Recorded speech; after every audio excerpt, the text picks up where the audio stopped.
Le titre de ce livre, Les paraboles de notre Seigneur Jésus-Christ. Nous sommes à la 33e partie de ce livre. Je répète, nous sommes à la 33e partie de ce livre. Il est écrit par le bien-aimé frère Christian Brun. Chapitre 4, petit 2, sous 2, barre 1. Chapitre 4, petit 2, sous 2, barre 1. Le morceau neuf au vieil habit. Le morceau neuf au vieil habit. Le vieux habit, c'est le judaïsme de ce temps-là, sous la forme vers laquelle les pharisiens et les scribes l'avaient fait évoluer par leur doctrine et leurs coutumes, leur formation et leur fausse justice, en parenthèse, Matthieu chapitre 5, verset 20. En dessous de la classe dirigeante, peut-être y en avait-il qui reconnaissaient certaines carences de leur système et qui n'étaient pas hostiles à une certaine amélioration ou réforme.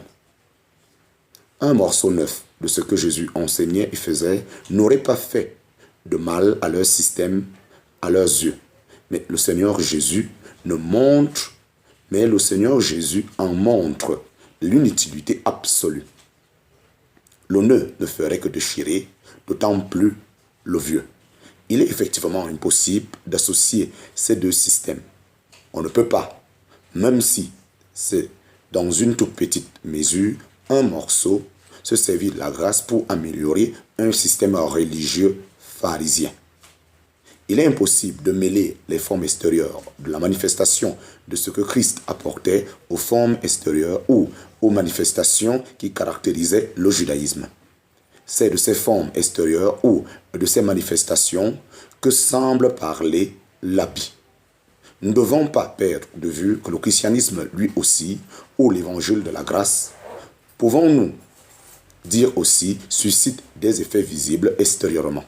Mais cet habit neuf, qui faisait voir les effets de la grâce, ne pouvait en aucune manière être mis au même rang que les formes légales et en partie hypocrites du judaïsme. En parenthèse, Matthieu chapitre 6, versets 2, 5 et 16, Matthieu chapitre 23, versets 13 et suite. Quand Christ était sur la terre, le système juif était déjà comme un vieux vêtement râpé. Il n'était bon à rien sinon à être jeté. Essayer de le reformer par des valeurs morales apportées par le christianisme non seulement manifesterait encore plus la corruption de l'ancien système, comme nous l'avons déjà dit, mais le nouveau en sera aussi gâté. Nous allons reparler bientôt plus en détail de cette incompatibilité entre la grâce et la loi. Signalons dans ce contexte une différence intéressante entre ce que le Seigneur dit en Matthieu et ce qu'il dit en Luc à propos de l'inutilité de mettre un morceau neuf à un vieil habit, tandis qu'en Matthieu, il n'est pas du tout fait allusion d'un habit neuf. Et personne ne met un morceau de drap neuf à un vieil habit. En parenthèse, Matthieu chapitre 9, verset 16. Il est dit en Luc, personne ne met un morceau tiré d'un habit neuf à un vieil habit. Autrement, autrement, il déchirera le neuf et aussi la pièce prise du neuf ne s'accordera pas avec le vieux. En parenthèse, Luc chapitre 5, verset 36. L'évangile selon Matthieu insiste sur l'inutilité d'améliorer le vieil habit. La dispensation juive en train de disparaître à l'aide d'un morceau chrétien. Luc, par contre, ajoute la pensée que l'habit neuf serait lui aussi déchiré et gâté si l'on en découpait un morceau pour réparer l'ancien. Si on associait ce que le vrai christianisme manifeste de sa nature aux formes et au rite du judaïsme, c'est ce qui s'est passé dans la chrétienté jusqu'à aujourd'hui. Les formes d'expression ou les manifestations qu'apporte le christianisme en seraient détruites. C'est l'avertissement du Seigneur dans sa première marche. Chapitre 4, petit 2, sous 2, bas 2. Du vin nouveau dans de vieilles outres. Du vin nouveau dans de vieilles outres. Une seconde image élargit la pensée de la première. Il y a là la foi des parallèles et des contrastes entre les deux. Le vieux ne pouvait pas être conservé par un rajout d'un petit morceau du neuf associé au vieux. Le nouveau ne pouvait pas être conservé en l'associant en totalité avec le vieux. C'est là une pensée parallèle. Le vieil habit ne pouvait pas être conservé par l'ajout d'un morceau neuf. Le vin nouveau ne pouvait pas être conservé en le versant dans de vieilles outres. C'est la pensée contraire. Mais les deux images se retrouvent dans leurs points culminants respectifs. Quand on associe le vieux avec le neuf, les deux sont gâtés, le vieux aussi bien que le neuf. Le vin nouveau nous parle de la vérité, de la force et de la joie intérieure du christianisme. Le vin nouveau ne pouvait pas être contenu dans de vieilles outres. Les institutions et les cérémonies du judaïsme. Dieu avait éprouvé Israël par la loi, mais maintenant il envoyait l'évangile de sa grâce. Il ne s'agissait donc plus d'améliorer le vieux, mais d'accepter le nouveau. La nouvelle bénédiction a été trop grande. La différence dans l'ancienne dispensation a été trop démontrée. On ne peut pas associer l'évangile de la grâce avec le judaïsme. Ils sont aussi incompatibles que la grâce et la loi. Or, malgré cela, depuis le commencement du christianisme, on n'a pas manqué de tentatives visant à mélanger les éléments du christianisme avec les éléments du judaïsme.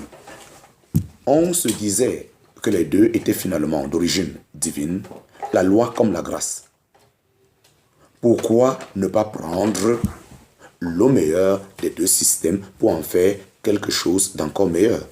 Déjà, les Galates essayaient de mélanger la loi et la grâce. Et l'apôtre Paul a dû les reprendre sérieusement sur ce point. La chrétienté recommence cela aujourd'hui. L'effet est toujours double et pernicieux à tous égards. D'une part, on enlève à la sainte loi de Dieu le sérieux et la frayeur qu'elle inspire en la ravalant en être qu'un instrument pour indiquer les défaillances de conduite des gens. D'autre part, la grâce de Dieu inconditionnelle perd son vrai et beau caractère justement par le fait qu'on cherche à mériter la faveur de Dieu par un système d'œuvres. Si les saines exigences de Dieu consignées dans la loi sont bien comprises, elles doivent forcément être un sujet de foi pour l'homme qui n'est pas saint. La loi exige la justice de la part de l'homme sans lui donner la force nécessaire pour la produire. Elle met à nu son péché sans épargner. Elle met à nu son péché sans épargner et le condamne sans lui donner le moyen d'en être délivré. C'est là la force et l'utilité de la loi, mais aussi la frayeur qu'elle produit. Comparez Romains chapitre 7, versets 7 à 13, Galates chapitre 3, verset 10, 1 Timothée chapitre 1, versets 8 à 10.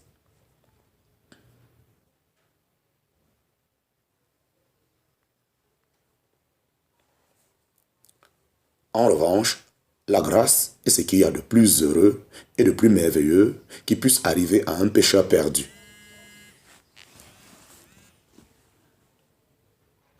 Car la grâce n'exige rien, elle donne. La grâce agit avec l'homme, non pas selon ce qu'il est, mais selon ce que Dieu est. Or, Dieu, qu'est-il? Lumière et amour. Dans son amour, il a livré son Fils à la mort. Dans sa sainteté, il a puni pour ce que nous avions commis. Dans le temps présent, Dieu est juste en justifiant celui qui est de la foi de Jésus. En parenthèse, Romains chapitre 3, verset 23.